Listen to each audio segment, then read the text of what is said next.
Alright, in this video we study improper multiple integrals. And so far, when we consider integrating a function, multivariate function, such as this region D must be bounded and closed.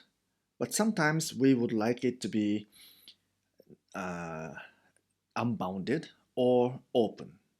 So in that case, we need the notion of improper integrals.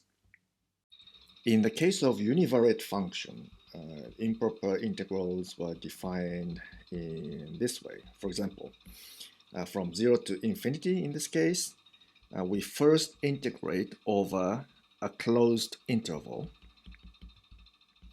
then take this value, this finite value to infinity. So this was how we defined the improper integrals for univariate functions. So how do we apply this idea to multivariate functions? So now consider this integral dx dy, where this d is unbounded or open. Okay, so let's see. So this is, suppose this is d. This can be entire two-dimensional plane, such as d might be equal to this entire plane. But anyway, suppose this is unbounded or open.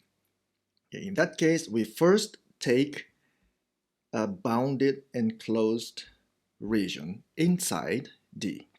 Okay, then consider the integral. Let's call it k1.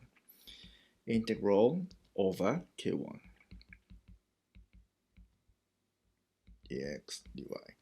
Then we take another bounded and closed interval that is contained in d, but that contains k1. So let's call it k2. Then we consider this integral k2 dx dy. So we continue this process over and over. So we continue this. So in general, we have kn xy dx dy. And if we continue this process indefinitely, eventually this will converge to, hopefully, to the desired integral. So that's the basic idea. Now let's formalize this idea. So we consider a sequence of regions, okay, and we impose the following conditions to this sequence of regions. Okay, A. This is an increasing sequence in the sense that K1 is a subset of K2 and K2 is a subset of K3 and so on. And this continues indefinitely. So Kn is a subset of Kn plus 1 and so on. Okay, so it's only increasing. And B, and for all natural number n, we have Kn is a subset of D. Okay, D is the region we want to integrate our function on. And C, and for all n, so all the elements of the sequence, Kn is bounded and closed.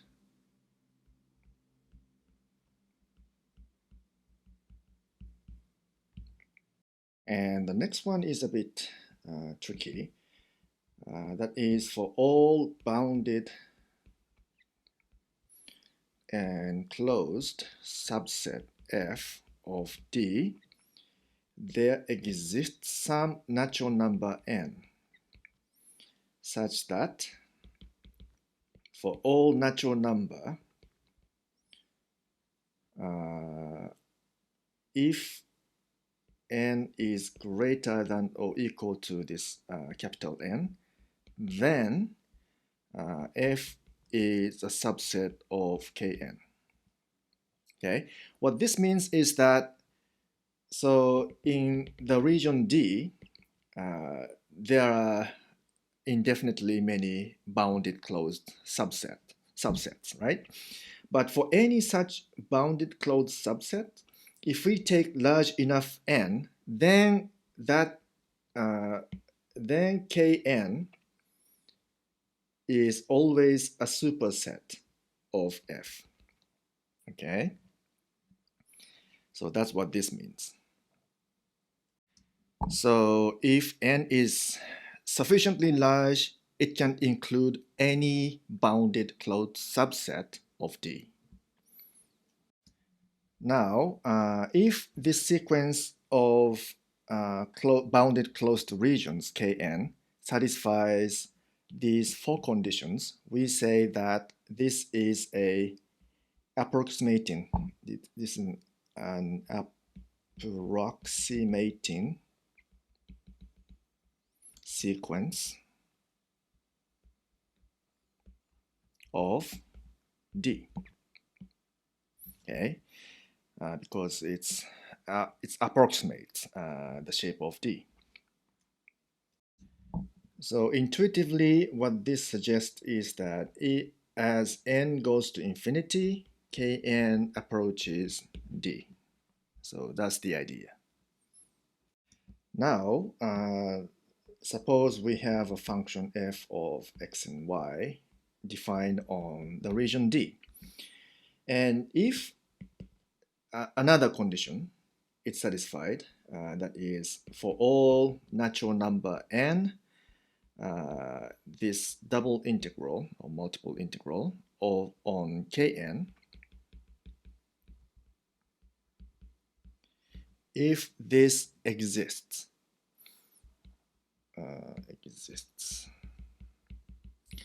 then we say Kn is an approximating sequence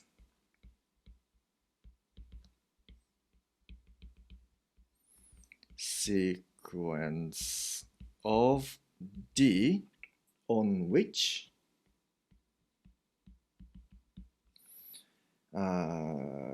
this integral exists. That means this function is integrable.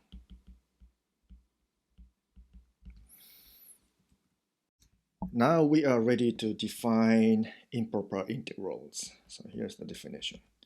We say f of xy is improper Riemann integrable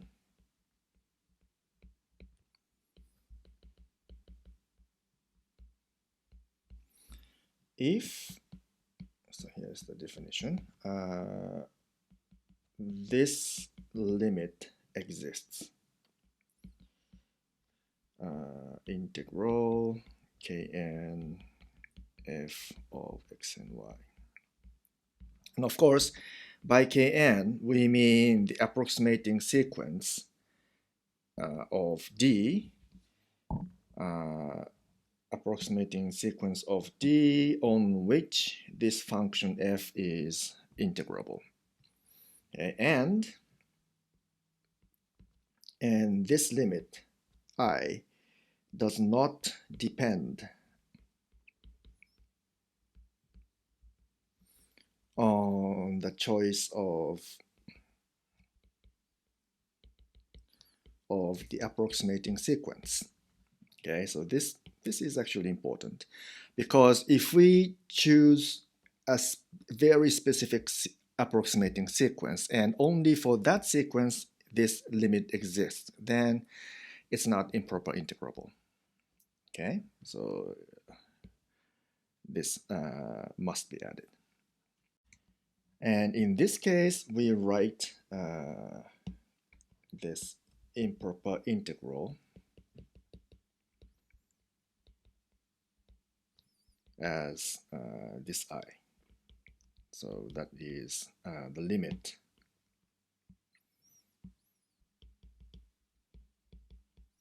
of this ordinary integral. on bounded closed region.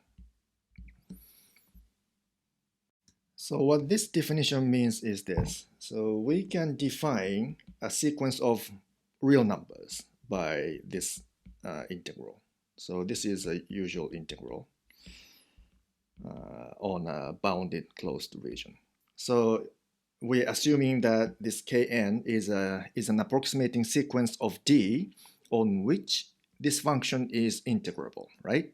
So this does exist. So this defines a sequence of real numbers, I1, I2, I3, and so on. So if this converges to some value, and this value does not depend on how we choose this approximating sequence of D, then this function is improper integrable, and it converges to this value I. So as of definition, this is okay, but the problem is this part. No, it does not depend on the choice of the sequence. But there are infinitely many sequences possible, right? So in practice, this is impossible to do, impossible to check. So what shall we do? And for that, there is a nice lemma. When the function has a special property, which is not very difficult. So here's the lemma. Suppose the function is non-negative. That is always positive or zero for all xy in D.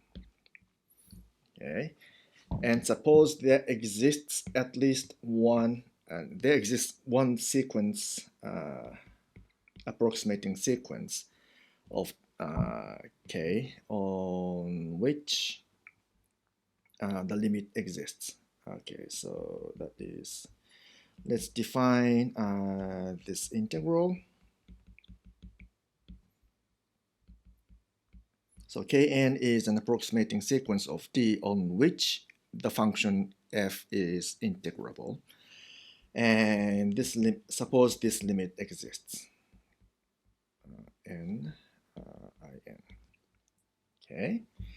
Then, so these are assumptions. Then, for any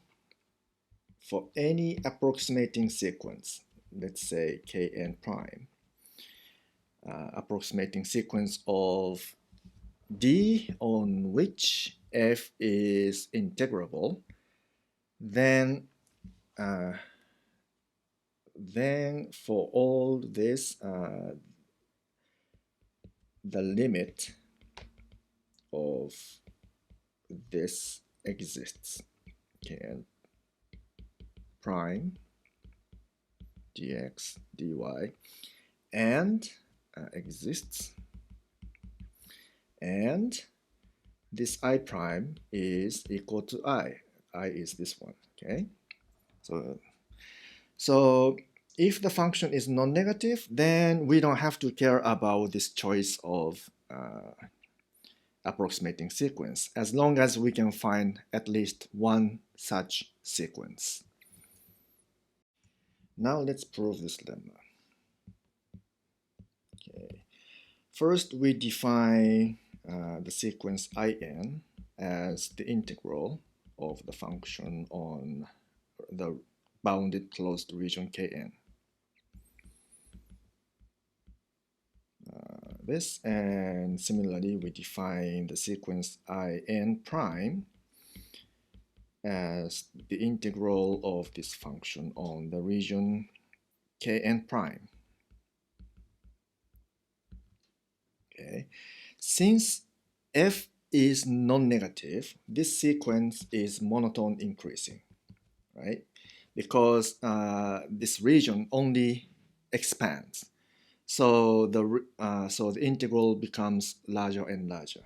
So we have this inequality, a sequence of inequalities, in plus 1, and so on. But this converges to I, right? So as the supremum of this sequence in, we have I. So that is I is the supremum of in. And the same applies to I prime. So I prime 1, I1 prime, and I2 prime. So this is an increasing sequence. So in prime, in plus 1 prime, and so on. And that this sequence converges to I prime. So in other words, I prime is a supremum of in prime. Now, take any kn prime. Then if M is sufficiently large, then there exists some M such that Km is a superset of Kn prime. So that means for all n natural number, there exists some M natural number such that this. Okay, so what this means is that In prime is less than or equal to In, right? So this holds because by the definition of the approximating sequences, for any bounded closed subset of D, if M is sufficiently large, then this Km includes that bounded closed set. So this is always possible. Okay, and so because of this, we have this inequality, but Im is bounded by I, right? But the limit of this In prime is I prime. So that means I prime is less than or equal to I. Now we can swap I and I prime and do the same argument. So for any Kn, there exists some Kn prime, which is a superset of Kn. Okay, so this is always possible. So this means In is less than or equal to Im prime for large enough M. But this is bounded by I prime. And this converges to I, so therefore I is less than or equal to I prime. Together with this, this implies that therefore I is equal to I prime. So that means the limit, the improper integral, does not depend on the choice of the approximating sequence. And we are done. And obviously we have the following corollary. That is the same applies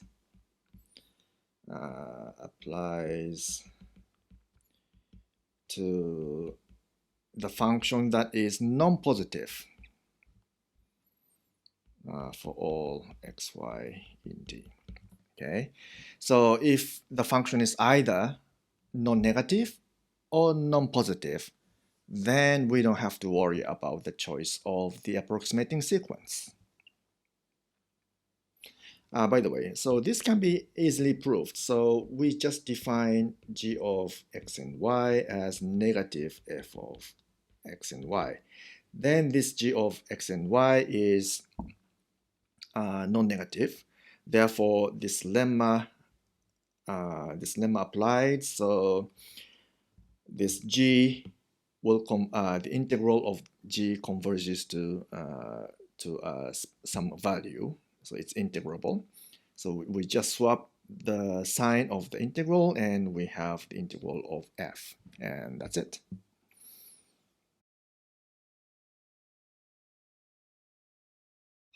Let's see an example. Let us evaluate this integral dx dy 1 plus x squared 1 plus y squared, where this d is the entire first quadrant, that is x positive or 0, y positive or 0. So on the xy plane, this is this region. It's up to infinities. Okay. So first, let us find the approximating sequence of this region D. That is quite easy. Let's say Kn is x and y, where x is between 0 and n, and y is also between 0 and n. So that is something like this. So this is n, this is n. So this part is Kn. Now this Kn is a bounded and closed region. Of course, n is a natural number. Anyway, so let us evaluate this integral in kn dx dy x squared 1 plus y squared. Now these factors can be separated. So by using iterated integral, we can write this integral into the product of two integrals, that is dx x plus x squared times, and the same integral dy 1 plus y squared. Now the integral is easy, so this is just arctangent x 0 to n, and arctangent y 0 to n. And arctangent 0 is 0, and arctangent n is just arctangent n. So arctan n squared. And if we take the limit n going to infinity, then this converges to pi half squared. Because if you draw the graph of arctangent, so x and let's say, so arctangent looks like this. So it's symmetric around the origin, and this asymptotic value is negative pi half, and this positive side it's pi half. So if x goes to infinity, arctangent converges to pi half. Therefore, the original integral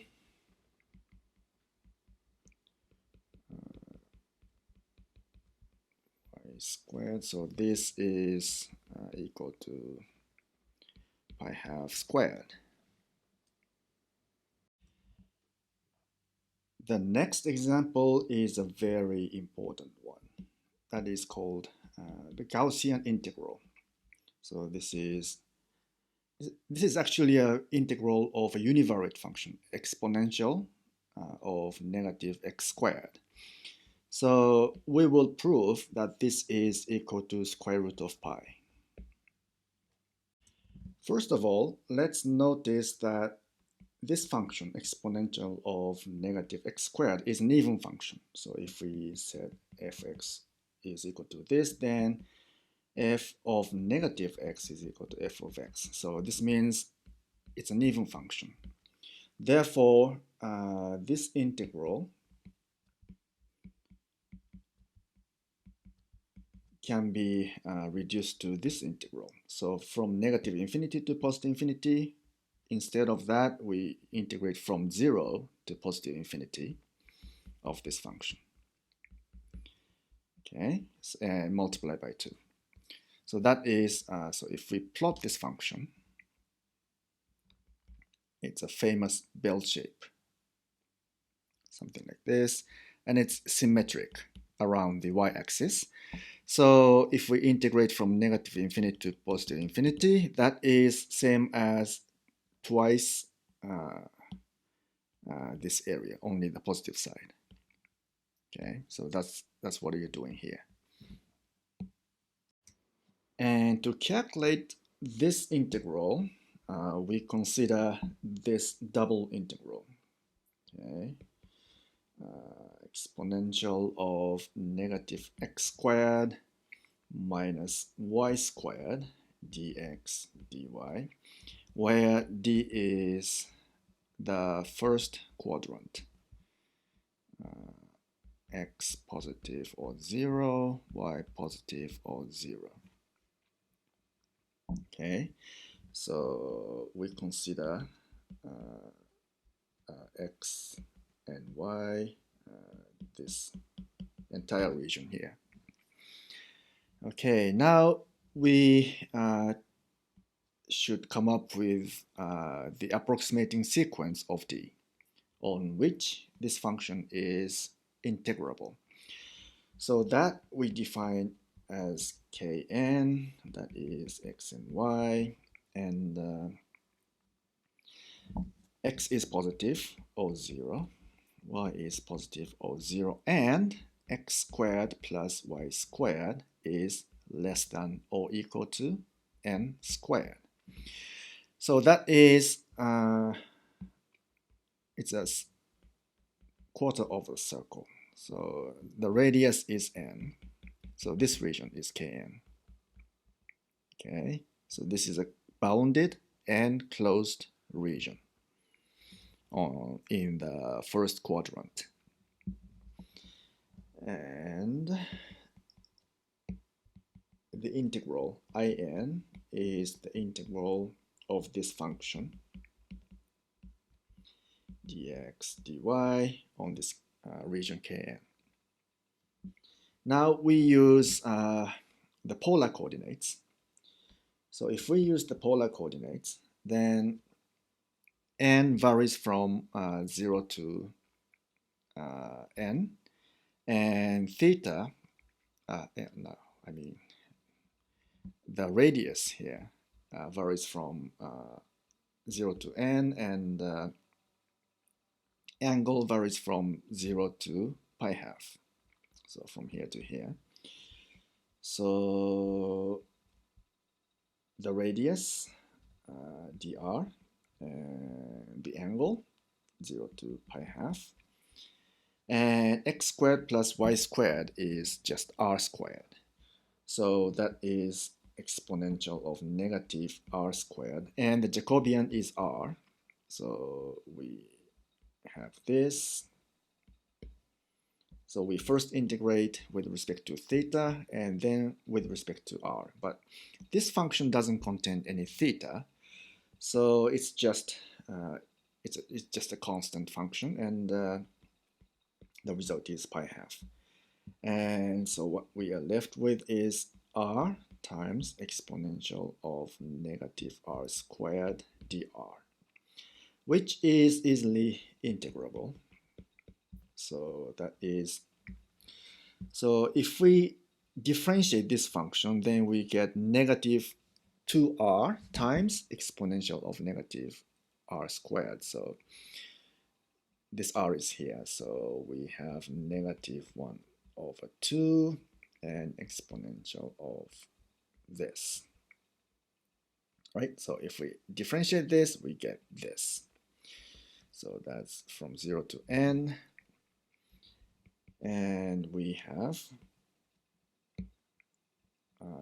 so this 2 comes out, and pi over 4. And when r is n, we have negative exponential of negative n squared. And when r is 0, we have 1. So that's 1 minus this. Okay, and as n goes to infinity, this converges to pi over 4.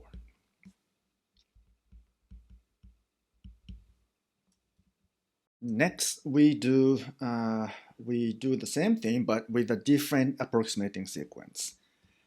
Okay, so approximating sequence dn. Let's define this as x between 0 and n, and y between 0 and n.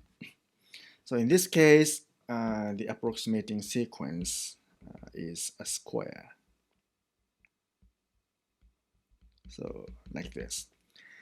And the function to be integrated here, wait a minute, this function is positive, right? So if it converges, then the resulting value should not depend on the approximating sequences. So whether by this or by the previous one, we should get the same result. So that's guaranteed by the lemma.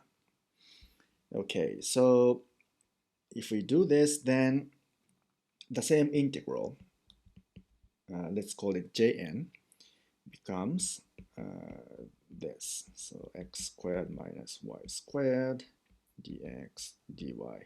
And note that this can be separated, decomposed into x only factor and y only factor.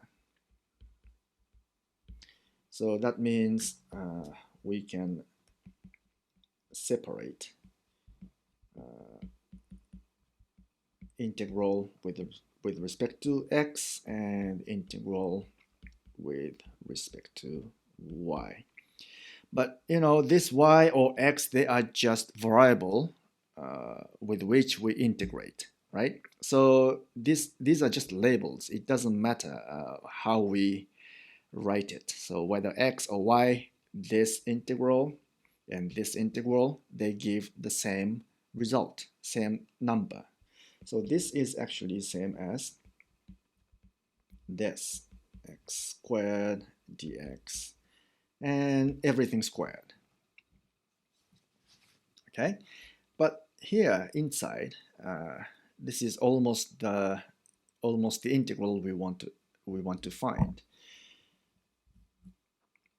So this will, if this converges, and it does converge actually, so this becomes 0 to infinity and this, okay, as n goes to infinity. So this and the previous this should be the same integral. So that means this is equal to pi over 4. So if we take the square root, positive side, of course, because the integrand is positive, so therefore we have 0 to infinity. This is equal to square root of this, so that's square root of pi over 2. So if we multiply both sides by 2, we have this, and therefore the original integral, this one from negative infinity to positive infinity, is square root of pi. And we're done. Okay, the next example is the gamma function. The gamma function is, by definition, is this. It's an integral, defined by an integral from 0 to infinity of this function, exponential of negative x times x to the power of s minus 1 dx. So this s is the variable of the gamma function. Now, let's find the value of gamma of 1/2. So if we substitute s equal to 1/2, then we have this integral. Exponential of negative x to the power of 1/2 minus 1 is negative 1/2. So this is it. So let's evaluate this integral. To do so, let's substitute the variable x by t squared. Okay, so when x is 0, t is 0. When x is infinity, t is infinity. Okay, so if we substitute this, we have, let's see, so from 0 to infinity, an exponential of negative t squared. And from here, we have dx is equal to 2t dt, right? So x to the power of negative 1/2 is, what is it? It's 1 over t. And this we have 2t dt. And this t will cancel. And so we have 2, this dt. And this is just the integral we have just calculated as the Gaussian integral. So that's square root of pi. You might have learned something about the gamma function before, and when the argument is a natural number, then we have this recursive relationship, n minus 1. And if we continue this, then we can show that gamma of 1 is 1 actually. So we have gamma of n is actually n minus 1 factorial. So gamma function is a generalization of the factorial. Okay, but when the argument is not an integer, then what happens? Now we consider the case where the argument is half integers. So half integers means like something like 1/2, 3/2, 5/2, and so on. So something integer divided by 2. And we have just seen that gamma of 1/2 is square root of pi. Then what happens when the argument is this, or in general, something like n minus 1/2, where n is a natural number? The answer is this, and you should prove it. So gamma of n minus 1/2 is equal to 2n minus 3 double factorial divided by 2 to the power of n minus 1 times square root of pi, where this double factorial means this. So n is a natural number. Its double factorial is n times n minus 2 times n minus 4 times and so on until it becomes 1. And also we define, by definition, we define negative 1 double factorial is equal to 1. Let's see a few examples of double factorials. So when n is equal to 1, so let's consider this one. 2n minus 3 is negative 1. So 2 times 1 minus 3 is negative 1. So negative 1 double factorial is equal to 1. So it's by definition here. When n is equal to 2, then 2n minus 3 is 1, and 1 double factorial is 1, because this last one is already here. And when n is equal to 3, then 2n minus 3 is, that's 3. So 3 double factorial is 3 times 1, which is 3. When n is equal to 4, 2n minus 3 is, that's 5. So 5 double factorial is 5 times 3 times 1, that's 15. And when n is equal to 5, then 2n minus 3 is, that's 7. So 7 factorial, that's 7 times 5 times 3 times 1. So that is, what is it? 105, I guess, and so on. Okay, our next example is the beta function.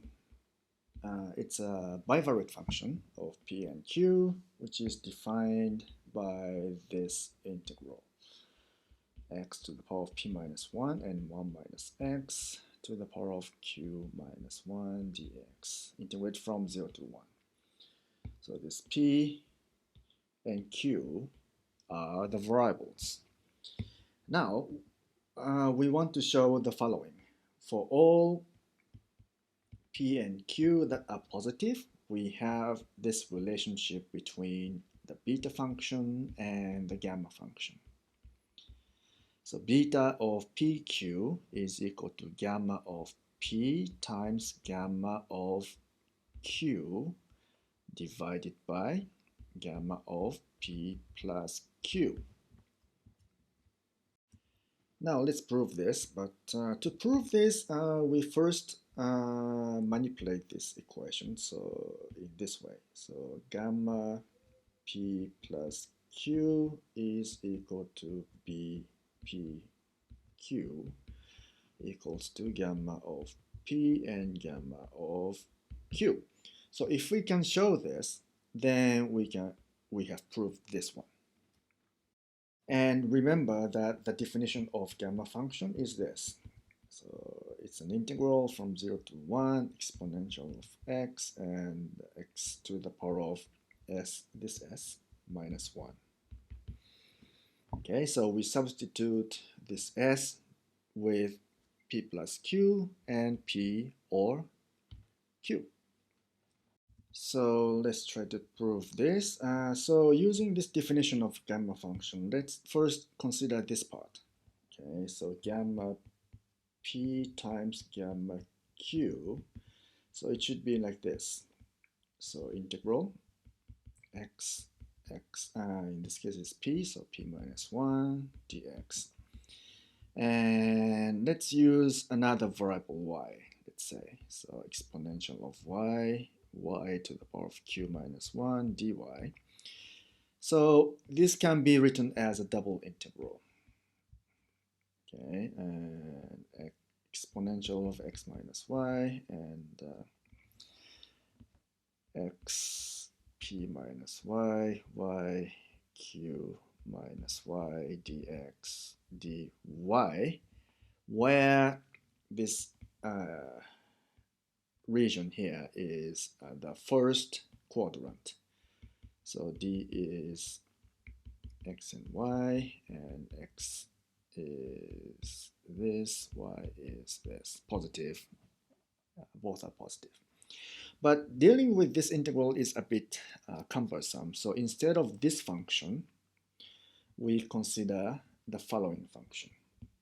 Let's consider this function, f of x and y, that is 4 exponential of x squared instead of x, and y squared instead of y, and x to the power of 2p minus 1 and y to the power of 2q minus 1. So instead of x or y, we consider x squared and y squared here also. Okay. And then consider integrating this function on the following regions. So Kn is x positive, y, non-negative, and y non-negative, and x squared plus y squared is less than or equal to n squared. And also another approximating sequence, x is between 0 and n, and y is also between 0 and n. So now we integrate this function on this or this regions. Okay, first let's integrate on this region. So Kn f of x and y dx dy. And we use the polar coordinates. So x is r cos theta and y is r sine theta. So if we use this, this integral becomes, okay, so it's first quadrant. So theta is between 0 and theta is between 0 and pi half, and r is from 0 to n, right? So r is 0 to n. So r is from 0 to n dr, and theta from 0 to pi half. And this one, x squared plus y squared is r squared. And this one, x to the power of 2p is, so just this one. So r cos theta 2p minus 1, and r sine theta to the power of 2q minus 1, and the theta. Okay, so let's take these r's out, and we have r to the power of, what is it, 2p plus 2q minus 1, and exponential of r squared. So these only contains integral, contains r as variable. So let's write this way. Let's write exponential of negative r squared dr times, and oh, wait a minute, we forgot 4 here. And for this part, we have integral cosine theta 2p minus 1 and sine theta 2q minus 1 d theta. And let's put 2 here and 2 here from this 4. Okay, this 4 is distributed to 2 parts. Okay, and now let's see. For the first integral, let's put t equals to r squared. So dt is 2r dr. And r to the power of 2p plus 2q minus 1, we can write r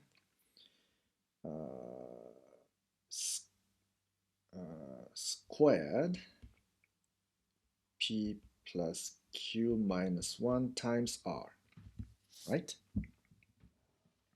So we add 1 and subtract 1. So this plus 1 comes here, and negative 2 here comes here. This 2 times this 1, negative 1. Okay, so in this way we can write the first integral as, so this 2 can cancel this one, and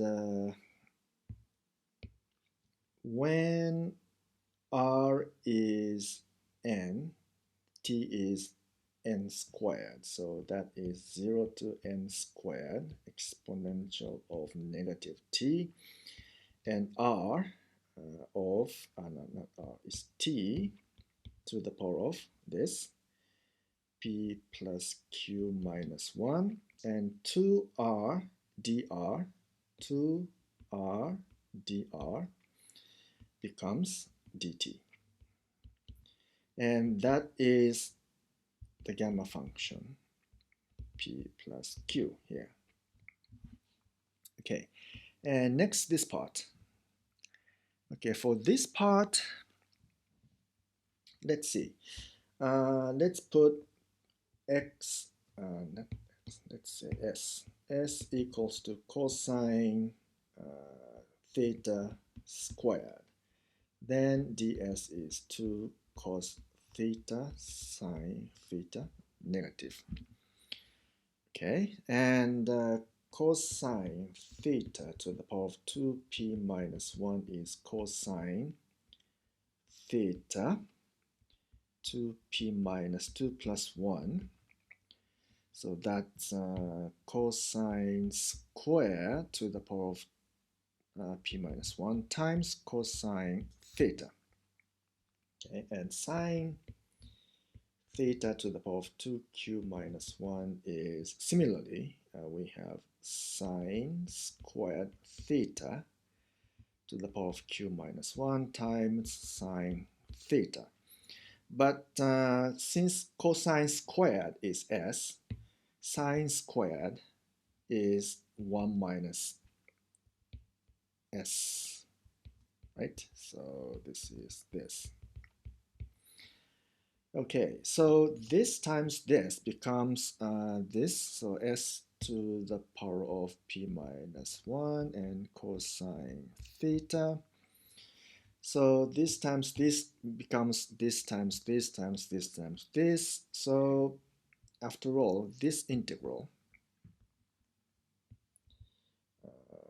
from 0 to pi half 2 and cosine 2p minus 1 and sine theta to q minus 1 d theta becomes that's s to the power of p minus 1 minus s to the power of q minus 1 and cosine theta sine theta times we have 2 here, cosine theta times sine theta times 2 becomes this. So that's negative ds.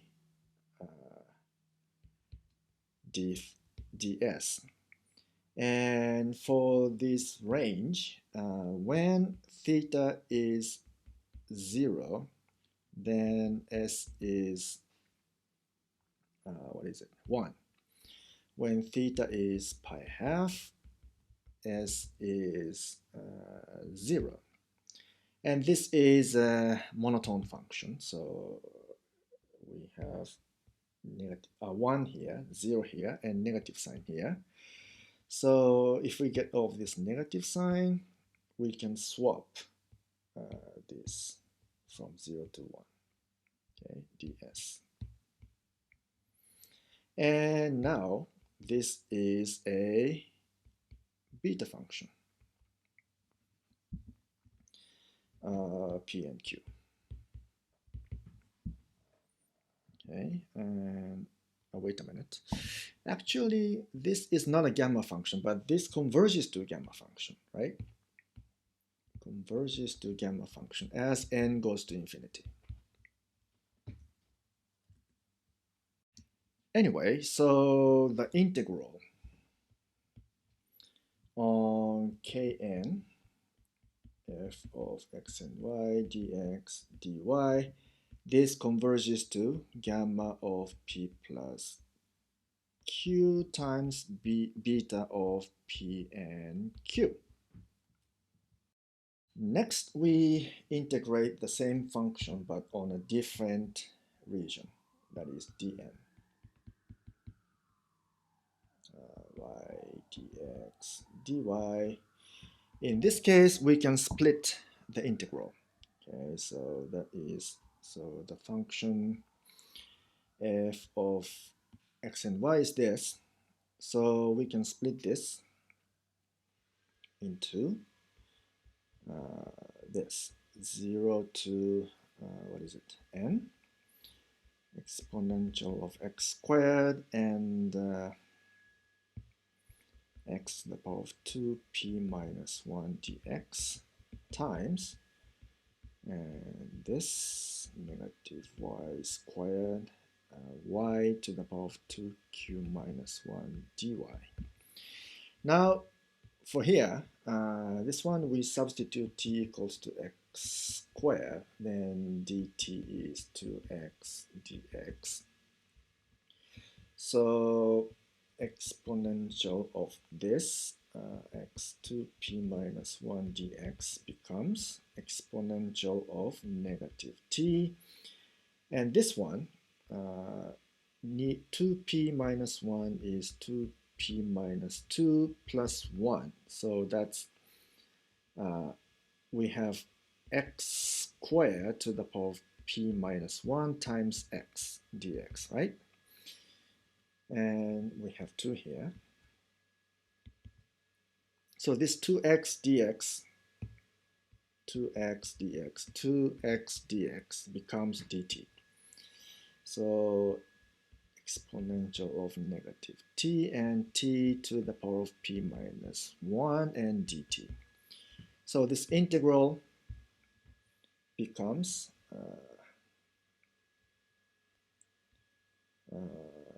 okay, so 2 exponential of negative 1 x to the power 2p minus 1 dx becomes, and when x is n, then t is n squared. So this t and t to the power of p minus 1 dt, which is the gamma, which converges to the gamma function. Okay, and similarly, this converges to the gamma function, gamma of q. So this integral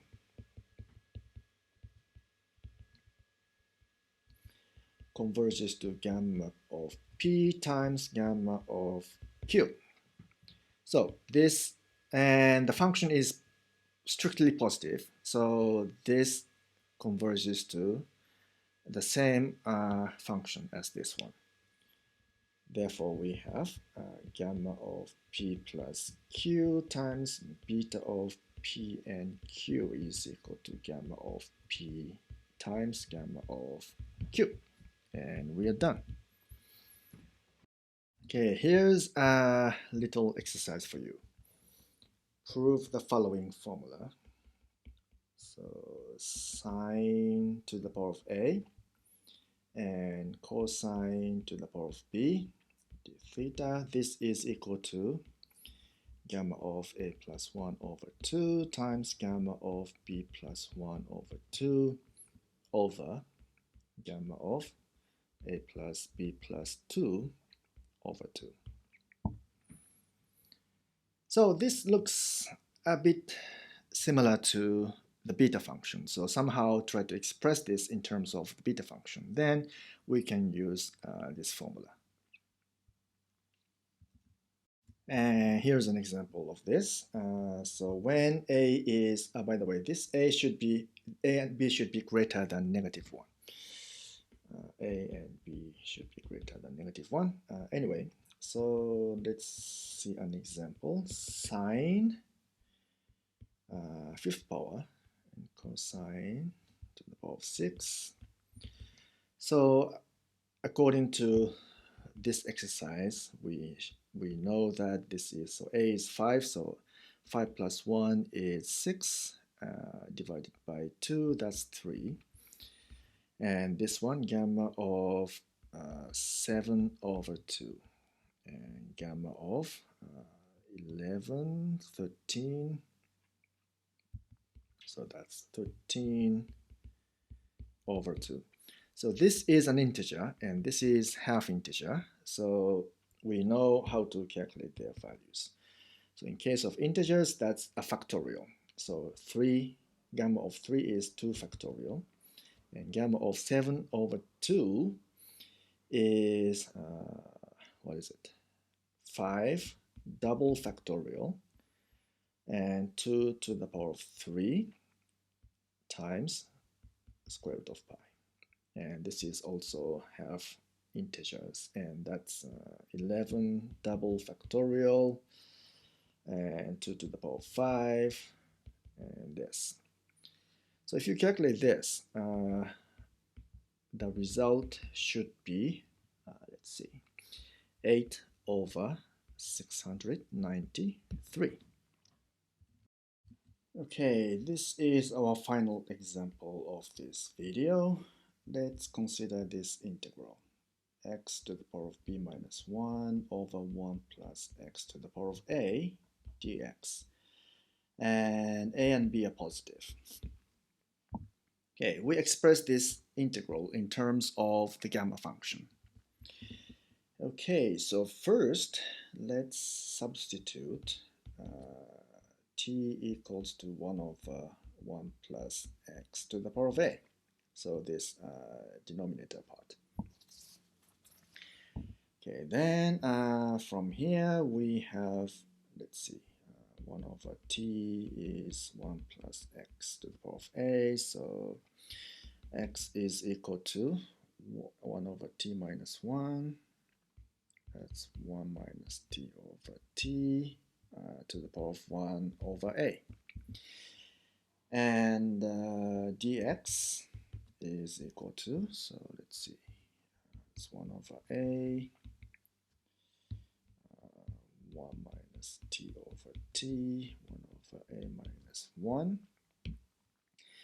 And that's 1 over t minus 1, so it's just negative 1 over t squared dt.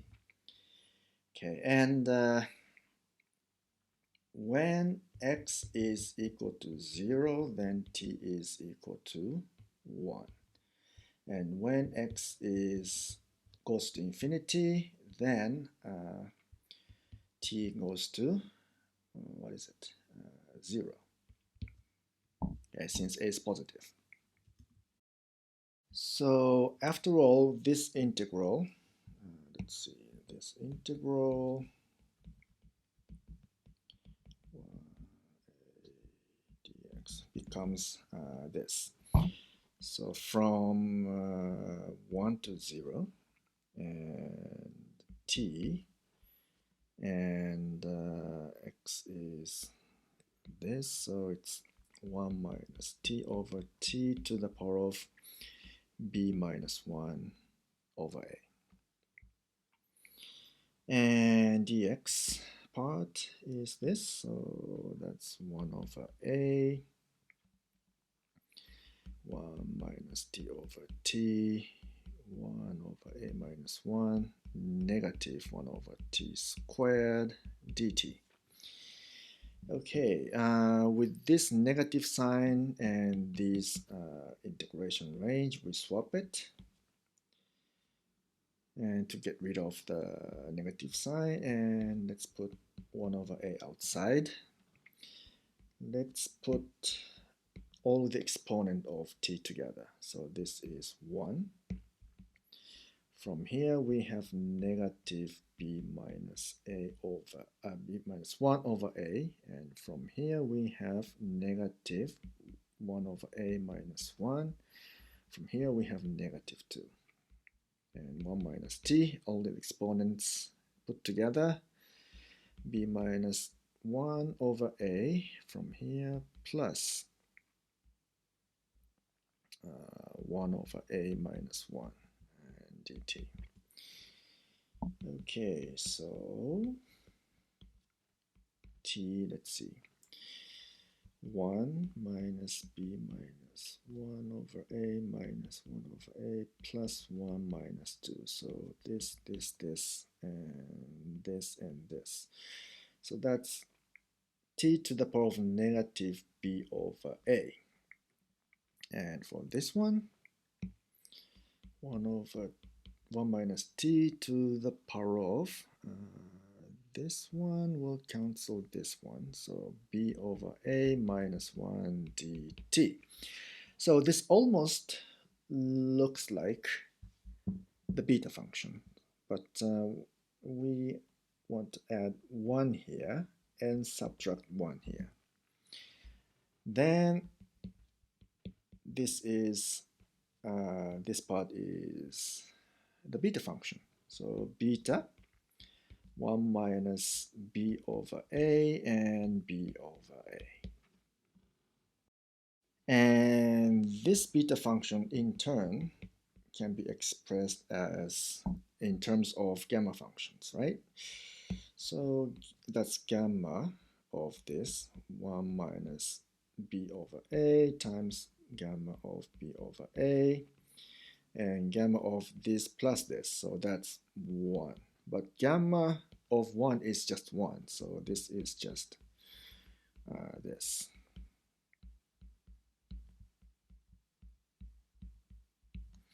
And we are done.